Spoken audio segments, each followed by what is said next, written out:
राजनीति में हर किसी को सबसे ऊपर वाली ही कुर्सी दिखती है और बनना तो हर कोई एडिटर ही चाहता है ना। हाँ, एंकर टीवी में वैसे एडिटर बनना चाहता है, बड़ा स्वाभाविक है। इसमें कोई बहुत कुर्सी एक ही होती है, तो ये कोई बहुत कहने की बात नहीं है।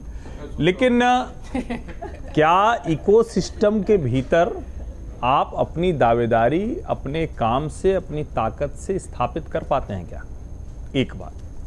दूसरा, जिसको बिठाना है यानी जो आपसे ऊपर है वो आपको उसके योग्य पाता है क्या? दूसरी बात। इसके अलावा तीसरा कोई पैमाना नहीं हो सकता। हो सकता है बहुत आप योग्य हों, लेकिन जो ऊपर लोग हैं वो आपको नहीं मानते हैं, तो उस जगह पर नहीं बिठाएंगे। केशव प्रसाद मौर्य के लोग अगर ये दावा कर रहे हैं कि 2017 में वो अध्यक्ष थे, तो 2014 में जब भारतीय जनता पार्टी ने भारत में उत्तर प्रदेश के राजनीतिक इतिहास में सबसे बड़ी सफलता हासिल की थी, तो लक्ष्मीकांत वाजपेयी प्रदेश अध्यक्ष थे। तो वो दावा कर दें फिर?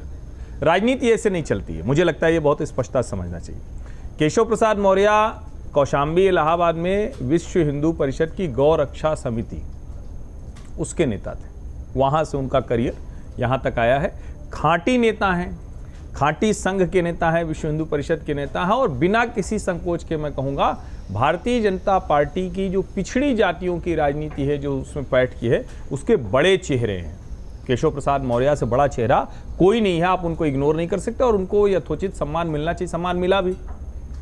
फूलपुर का उपचुनाव हार गए थे वो, गोरखपुर का उपचुनाव हार गए थे योगी आदित्यनाथ। तो ये भी भ्रम नहीं रहना चाहिए कि योगी आदित्यनाथ जिता देते हैं और केशव हरा देते हैं। ये भी थोड़ा संतुलन जानना जरूरी है। सब मोदी के नाम पर जीते हैं, जो कुछ बच गया वो मोदी के नाम पर बचा है। तो पहली बात तो ये स्पष्टता रहेगी, तो थोड़ा दर्शकों को समझने में आसानी होगी। अब अभी क्या हुआ? अभी दो चीजें हुई।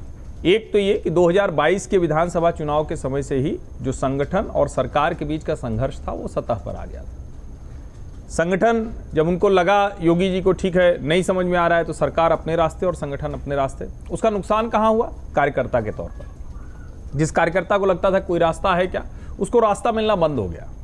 मंत्री जी लोग अपना निजी काम तो करा लेते हैं, विधायक अपना निजी काम करा लेते हैं, कार्यकर्ता का काम नहीं हो पाता है। अब किसी ने कहा कि भाई सामान्य है, प्राथमिक शिक्षक का स्थानांतरण है, और वो गया और मुख्यमंत्री कार्यालय ने कह दिया कि नियमानुसार होगा।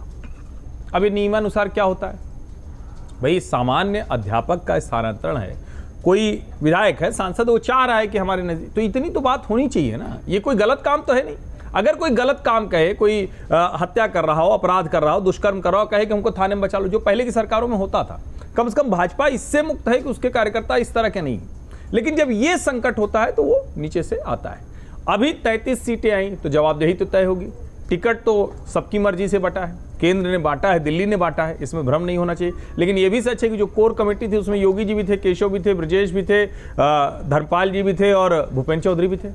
तो क्यों नहीं उसी वक्त इन लोगों ने कहा कि ये सब बदल देना चाहिए? टिकट खराब बटे ये सब जानते हैं, उस वक्त क्यों नहीं ठीक किया? मुझे लगता है भारतीय जनता पार्टी में ज़रूरत है सब मिलकर सॉल्यूशन निकालें, जो प्रॉब्लम है उसको फाइंड आउट करें। लेकिन सब नारियल लिए घूम रहे हैं, इसका सर मीड़े उसी पर फोड़ देना है। वही होता हुआ दिख रहा है, समझिए इसको।